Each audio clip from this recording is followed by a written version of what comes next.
think, is the name. Really? Oh. I always thought it was Gillian. Is it Gillian?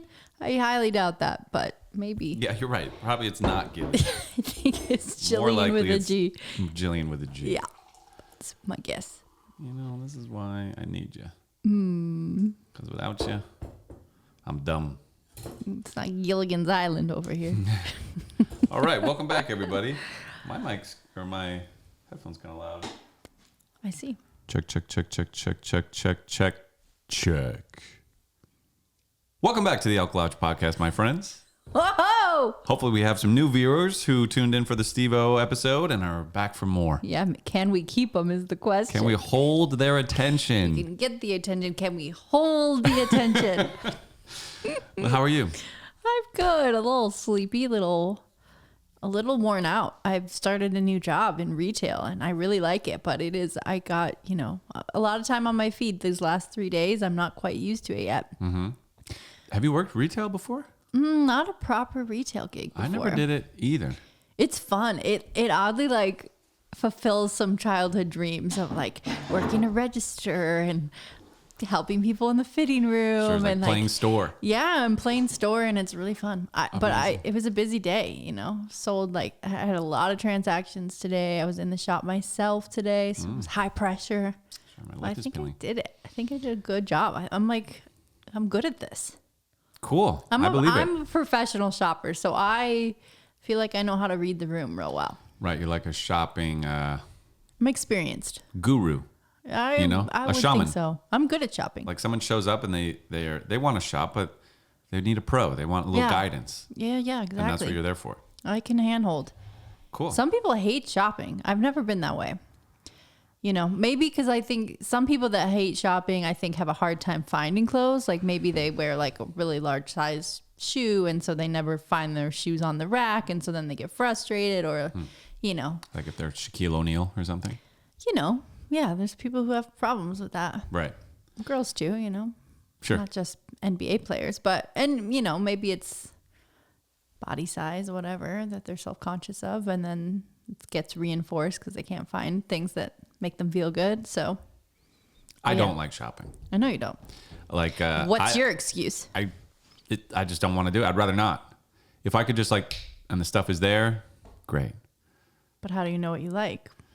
Gotta shop. Gotta deal with it. But I'm out. You won't even send me. It's not like you're happy just letting me find something that picky. Works for you. You insist to have the final say. The only say, really. Yeah. They're my clothes going on my body. My body, my choice. Yeah, well, isn't that what we always say? Hey, cheers. I have to be seen with you, Yeah, that's true. But I think my lip is bleeding. I'm falling apart. That's new. No. Yeah, you just got back from a long stint on the road. Yeah, I just got back yesterday. Yeah. So this drops on Monday, but we're recording it on Sunday. So this is fresh. Real fresh. Freshie. Yeah, it was fun. Fun run. I did some shopping. I shopped for records. I guess that counts. We'll allow it. Yep. It takes forever. I mean, it's really, you gotta have plenty of patience for that. Yeah, I guess so. But I'm not enjoying the flipping. I wish it's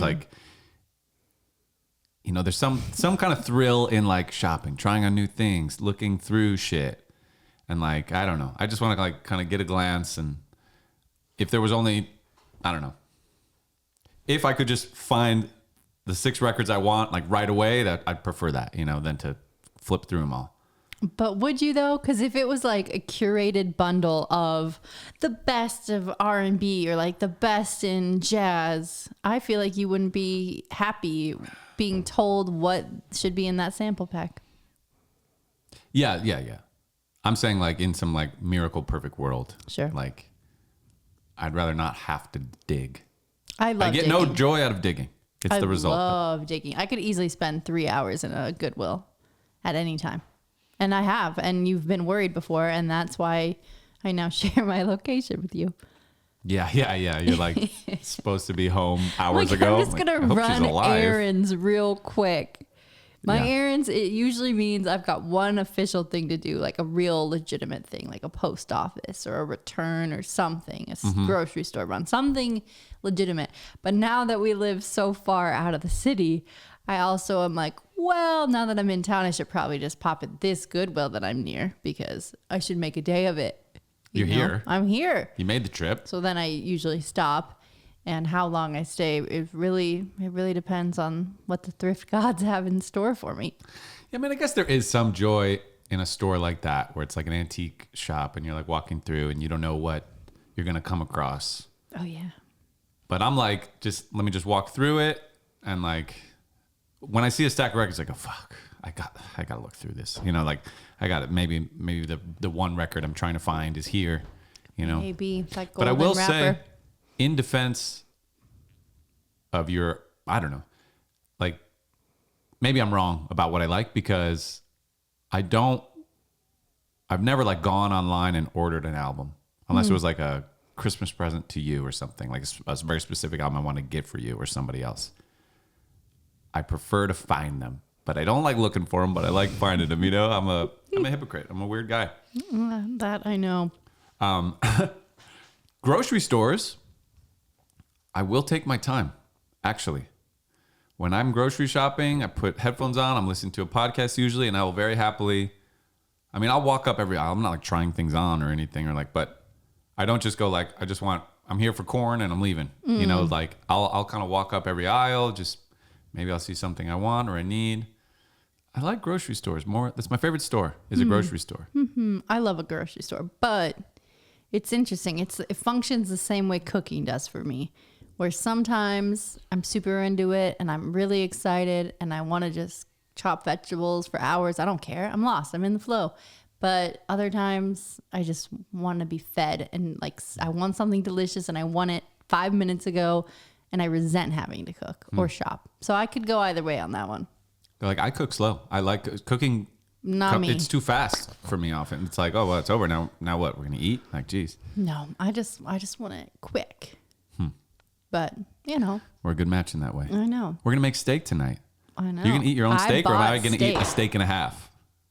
I would like one small serving of steak, and I would like you not to eat another small serving of steak that I might eat tomorrow. Oh, perfect. Okay. I will do my darndest. But yeah, that was probably the first time I bought meat in like 8 years, I think. I know, but you bought it a few days ago. Like, it might It's not fine. be It good. said freeze by November 4th. You froze it? No, I just said freeze by November 4th, and I knew we were going to eat it before that. So. Okay, fair enough. But yeah, this run was really fun. Did a lot of shows. We had the comedians. You don't think our groceries are a good topic of conversation? Anyway, moving on. We lost you. We lost you already. They're gone. Goodbye. Well, hope you had a good time. No, I don't know. No, please. The first part of the run, Chris Pontius and his wife May and their son Axe were with us on the road, and that was really fun. Like, I've met them, I know them, but like I've never really spent quality time with them. I never felt like they know me, but like now, like we're friends, and like they were just cool. They're awesome, and that was really fun. And yeah, Chris was just doing like telling crazy stories, on stage for like 20 minutes a night. It was just cool, man. That was really. He's so giggly. I don't know. He makes me giggle. I always thought he was so. Oh yeah, funny. you were saying you were like watching his stories and stuff, or like his Instagram videos. Yeah, I was doing a little deep dive. Well, because you edited a video for him, That's so I right. watched that. That's kind of where I dove back in. Nice. I was supporting you. Thanks. You Your see my edits. joke? I got a joke in. I saw you stick that joke in. Yeah. I got a joke in. Yeah. What was it, like a gay joke? No. It was a gay joke. Yeah, that's what I thought. Yeah. It's like a proud moment undercut with like, oh no, there he goes. I mean, sophomoric humor. That was. It's okay. I know you're a good guy. Yeah, I'm a good guy. Yeah, you're not a bad guy. I just make bad jokes. Yeah. But anyway, that was really fun. And then when Chris got off the tour, we picked up this comedian, Steve Fury, who's really, really funny. Like, we were touring with Zach Townsend on the last run, and then we had Steve Fury, and now we'll have Zach Townsend again. And I was like, I'm so excited for my friends to see Zach Townsend, like when we go to Chicago and all these other shows on the next run. And I was like, there's, I don't know. Now I'm like, oh man, like, but they're not going to see Steve Fury. Like I want them to see him too, like he's so funny also, and they're very different. But yeah, it was cool. Anyway, Steve Fury, awesome. Shout out. Yeah, were you inspired by their sets, by the stand-up? He's got you kind of burning hot for stand-up or what? Yeah, for sure. I mean, it's just nice to be around like them, you know. The more comics I'm around, the more I like feel like it helps me. I don't know. Sure. Steve Fury is awesome because he's my age, but he's been doing it for like 15 years almost or something. So some nights he was doing, I was like, wow, that was like new material. I hadn't even heard any of that. He was like, yeah, I was just trying some new stuff out. And I was like, or like some old stuff, you know, just some more of his stuff. Like he has more than 20 minutes of content he could say. So anyway, I was like, wow, that, you know, this is like my 10 minutes that I'm just like working and like ironing, you know, tighter and tighter, but it's just cool. So yeah, anyway, that was dope and I am enjoying it. I want to do more stand up here in Tucson. It's just, sometimes I feel like I'm trying to do too much. And there's a lot to be said there. So it's like, how do I want to keep this fire burning a little with stand up, but I'm not like, you know, maybe I'll do it once a week, twice a week tops or something like that. Try to find like a regular spot. I don't want to just do that open mic every week. Like an open mic is kind of like an open mic is like the worst. It's just the worst place to do material, you know, like it's the hardest room to get laughs. And it's also like, you know, you're performing to comedians. So what works there doesn't necessarily work in front of like a paying crowd who's like having drinks and dinner. Like, you know, you got to almost like, I don't know. It's weird. So I want to find like some spot. Maybe at our Rattlesnake Disco once a month, our music hang, we could have a little stand-up hour, stand-up moment, open mic. Yeah. I mean, to host a stand-up show gives me also, it'd be cool to have other stand-ups. I don't want to like, everybody stop the party, I'm going to do some stand-up. That doesn't feel right. No, but to like host a stand-up show would be a good thing. I don't know. Hopefully somebody saw me at the Rialto. You know, like I just performed at the theater in Tucson, but I don't know if any other like stand-ups or club owners were there, you know? So anyway, I got to kind of try to like get in, you know? I mean, yes, but also it's a small town, you know? If you want to find anybody, you're probably already 3 degrees separated. Yeah, true. Pretty naturally. Yeah.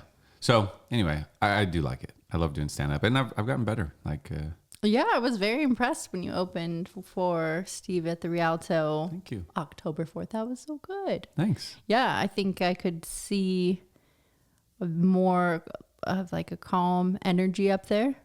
Shoulders were down.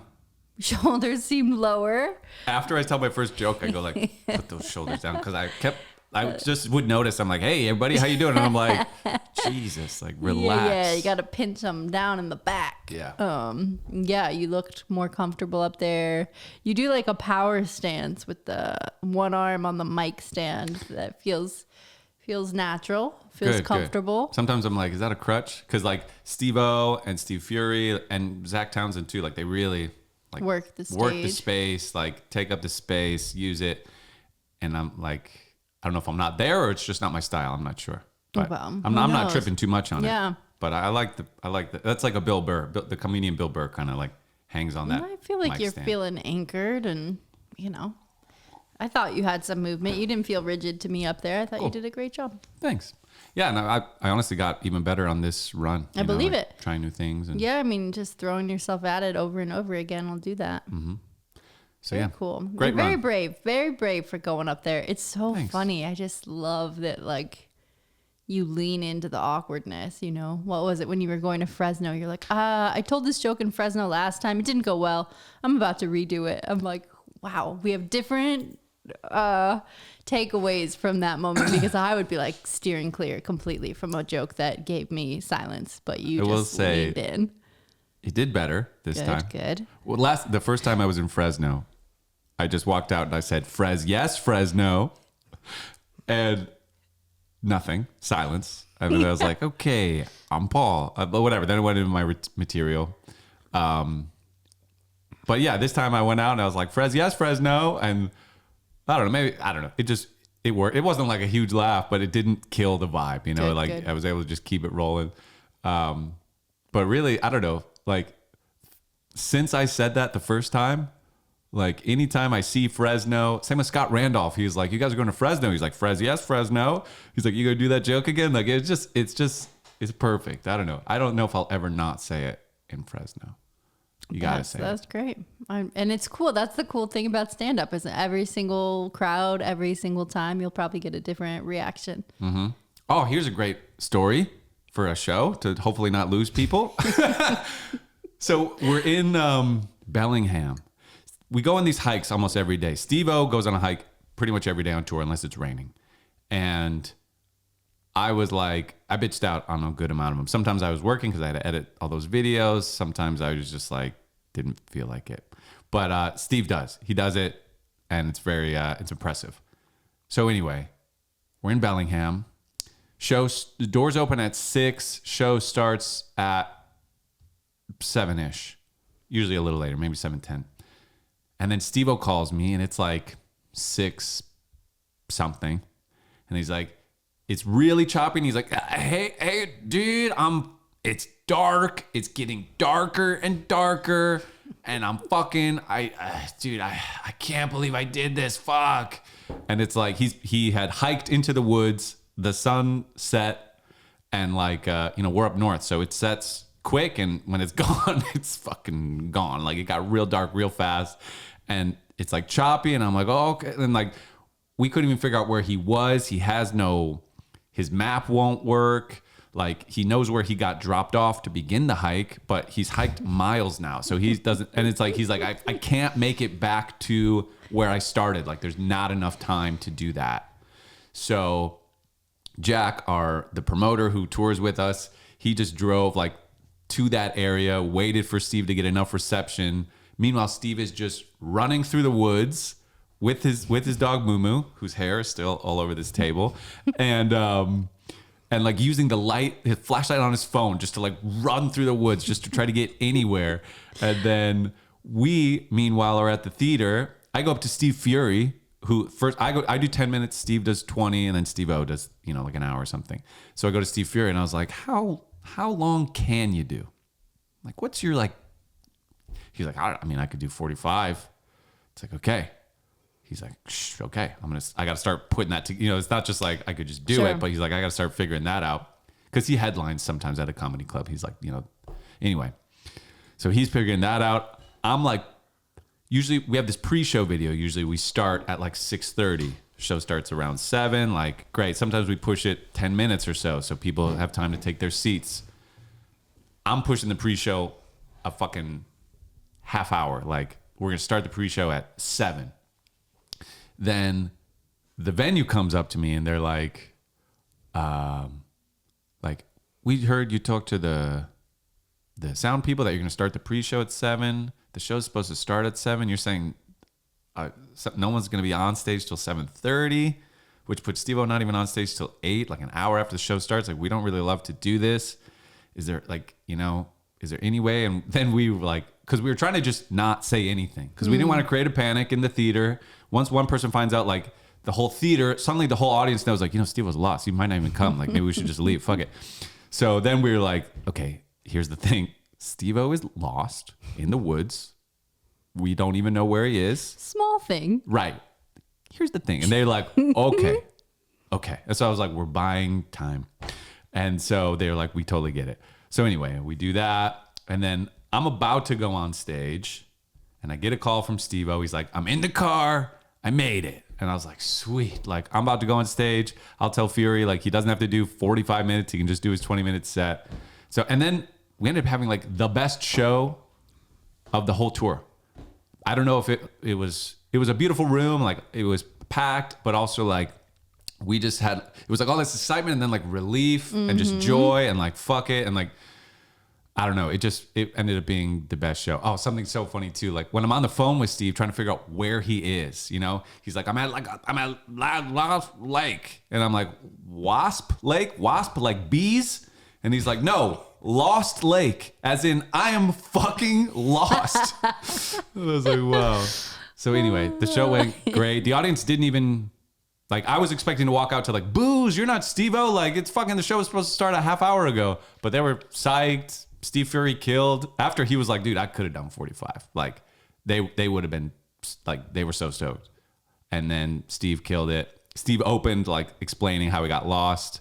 We threw his like maps that he always like does like a trail and, maps his whole route and stuff.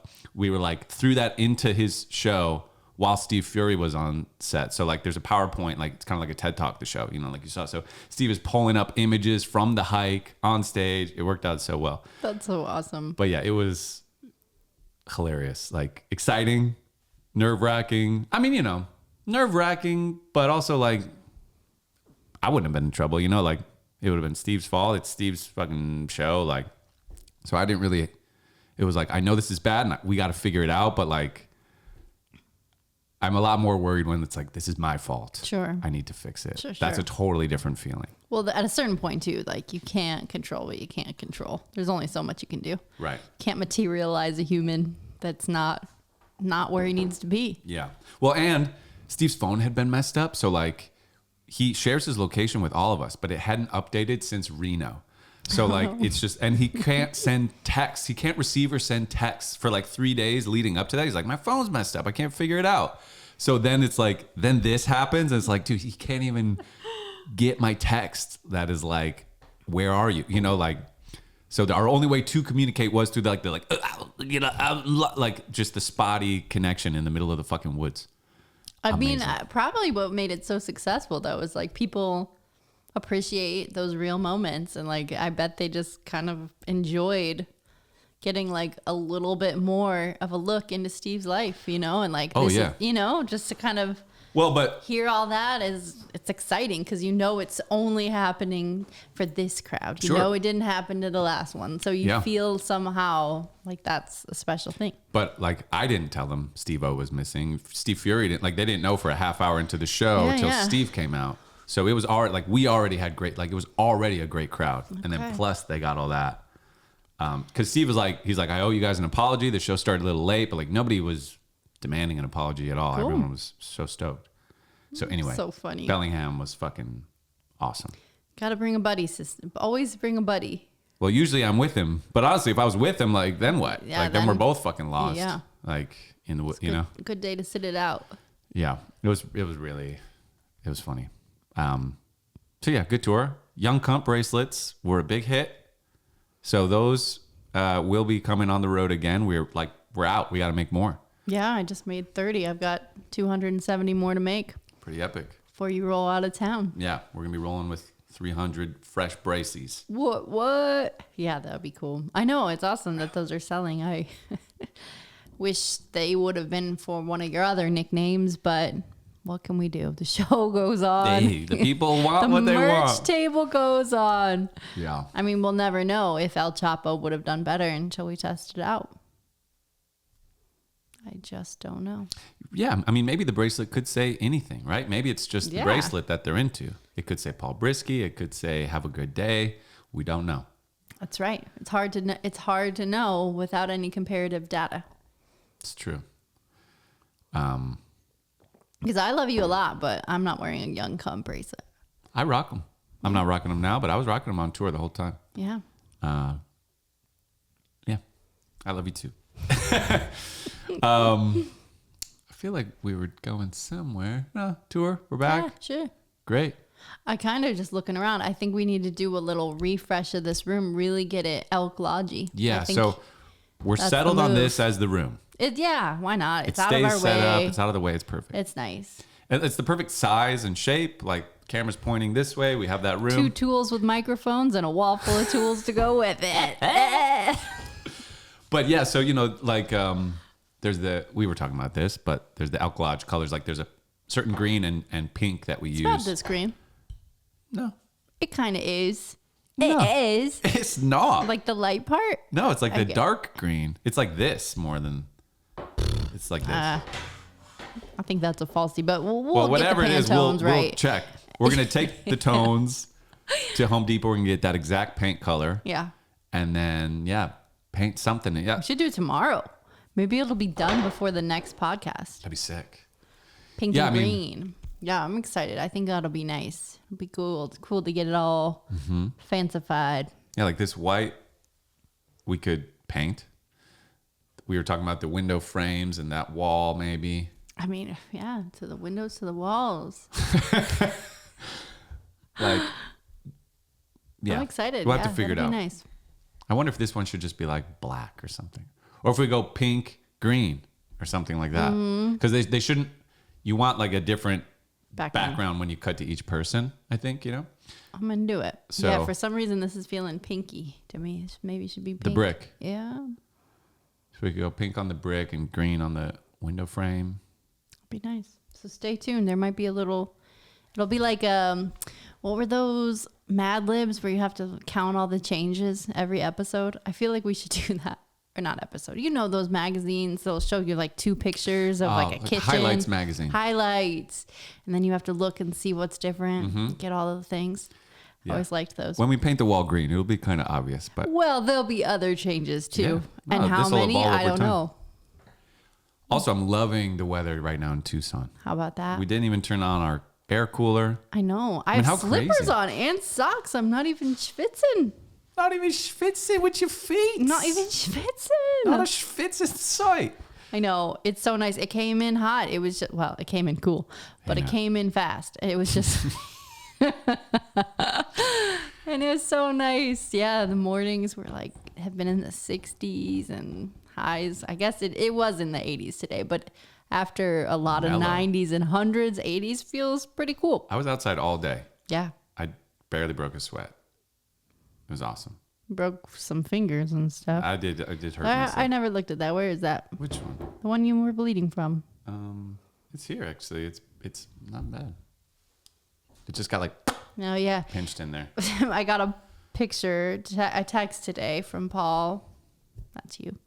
About, he just a video or a picture of the whole back deck up. All the tiles gone. It's got like 2-inch thick brick tiles laid on, but they weren't level and it was bothering me. And so I picked them all up. I leveled the ground. I put them all back. And hey, guess what? They're still not level. Slight improvement, but you really wouldn't know the difference. So it's a good thing I took a picture before. Yeah. I mean, it's good for you. Like you said, at least it's off your list and you will no longer say I should do that because Right. now you've done it. I've done it. And you know it's a waste of time It's a lot of work and kind of a waste of time. and requires some blood and sweat. I mean, I appreciate you. I appreciate your attention to detail. Thanks. We're going to get this house fucking Tip top. tip-top. Tip-top level. Over the next 30 years. What was the last thing you said? You're just like, oh, if I just had a steamroller.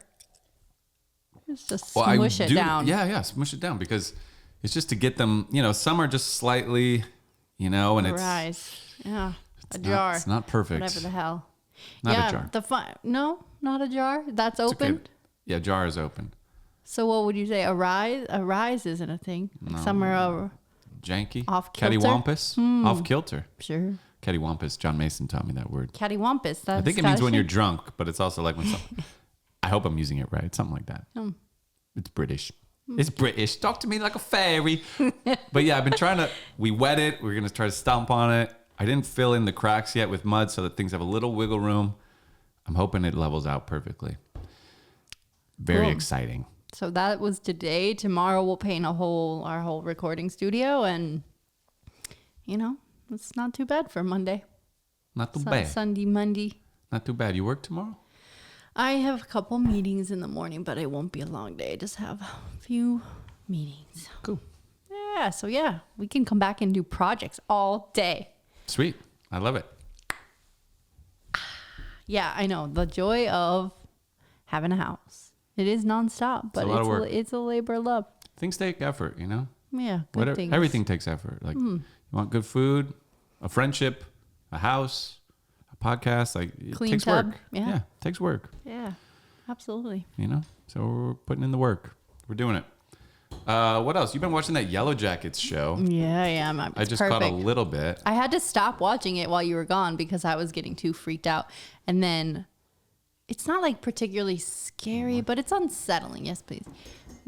It's just enough where when the house makes a creepy noise and I'm home alone, I'm just like not into it.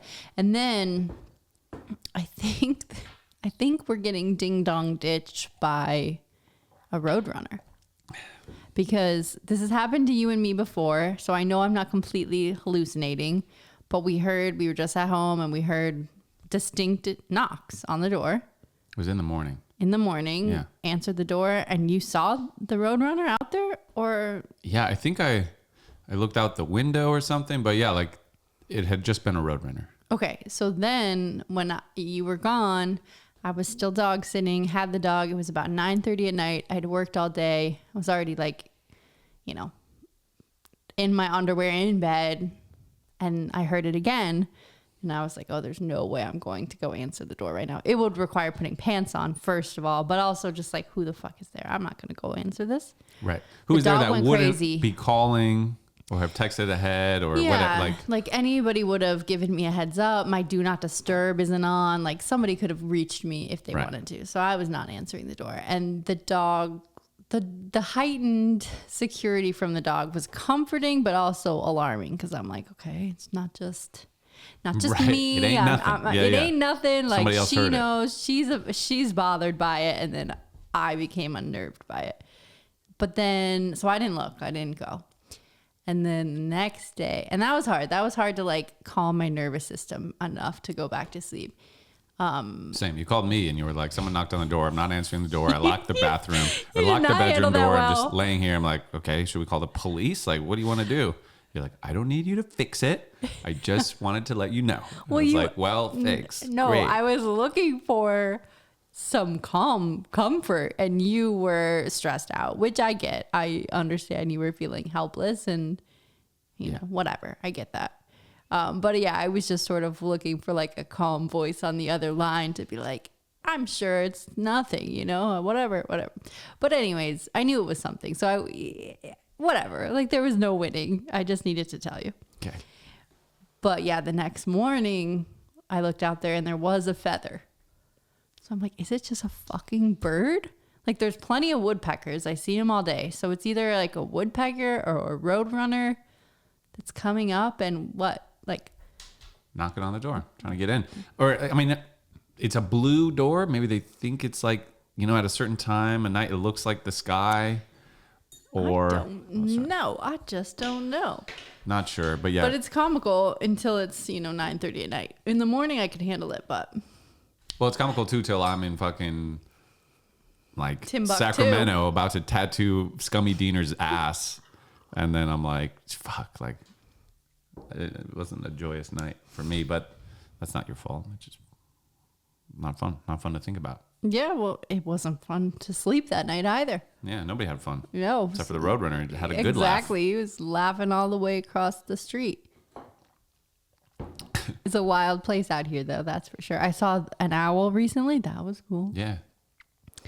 But yeah, sometimes it's spooky and sometimes it's fun. You never know what you're going to get. Sometimes spooky, sometimes it's kooky. Yeah. When we're around, it's a bit of both. We're going to get a ring cam tomorrow, too, or something. Oh, some yeah, kind of camera, nice. some kind of security system. Don't even try to run up on this place. That's right. All you Roadrunner listeners out there. Mm-hmm. Must be at least one somewhere. I bet. Yeah, that'll be good. Yeah. Be nice. Well, but yeah, okay. so what else are you excited to do? What are you excited to do while you're home? Gonna rebuild anything else or? Well, yeah, we have pack rats that chewed up our dryer, the wires in our dryer. That was which disappointing. means they've infiltrated the home. Well, kind of. That room is like it's like a set, in but it's an indoor room. Anyway. Yeah. They're so I got to go out, destroy all their nests. Relentless. And I don't know.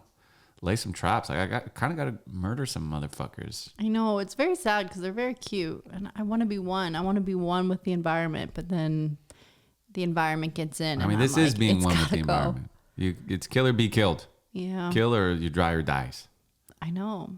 I mean, they already ate your car engine. That was like they ate a wire in hundreds my of dollars for a repair on the car. Yep. Plus what, a tow? A tow. Did you tow the car? Oh, the tow is covered by insurance. Cool. But whatever, it was like $400 or something. He didn't the whole know thing. that. He could have been just slamming us with a tow and repair job, that little pack rat. Yeah, he didn't know we had the insurance. We just got it. Yeah. Yeah, so anyway, I got to destroy some pack rats' nests.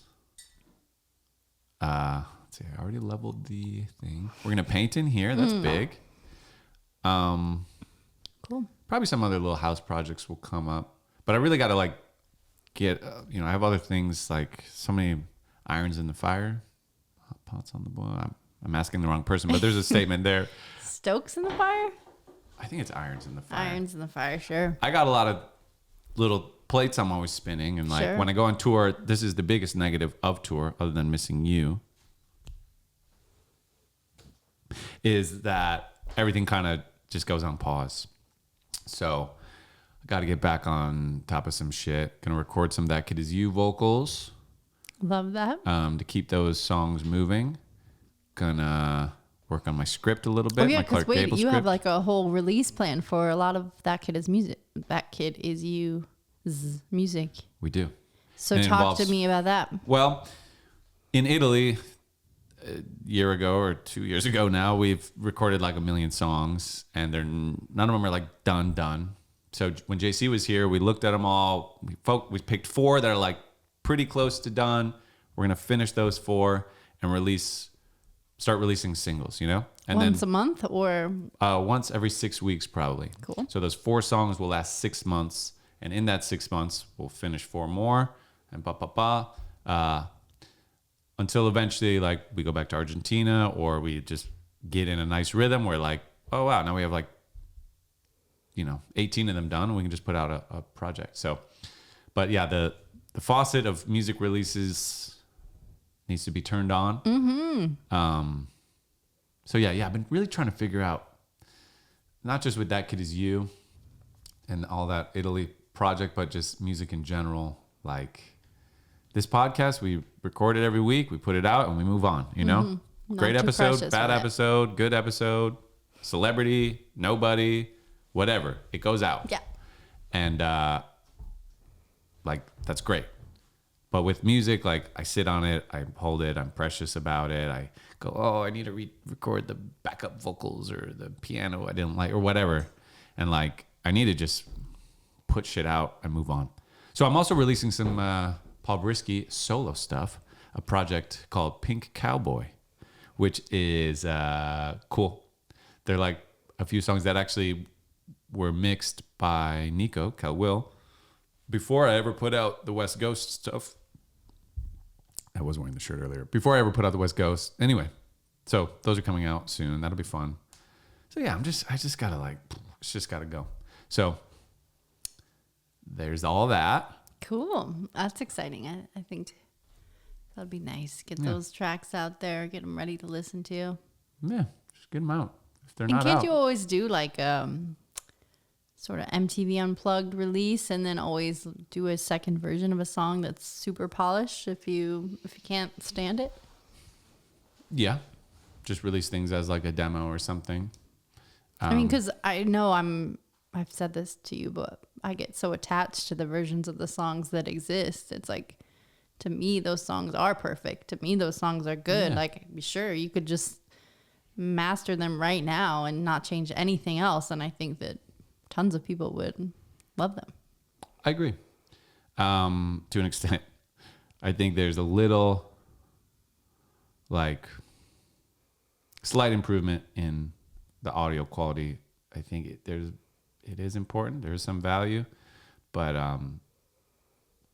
less precious, and speeding up, just my skill of mixing, improving that so that I can do it a little faster, a little like, you can overthink a mix and take forever on a mix too, It's like, should just like spend a night, get it, move on.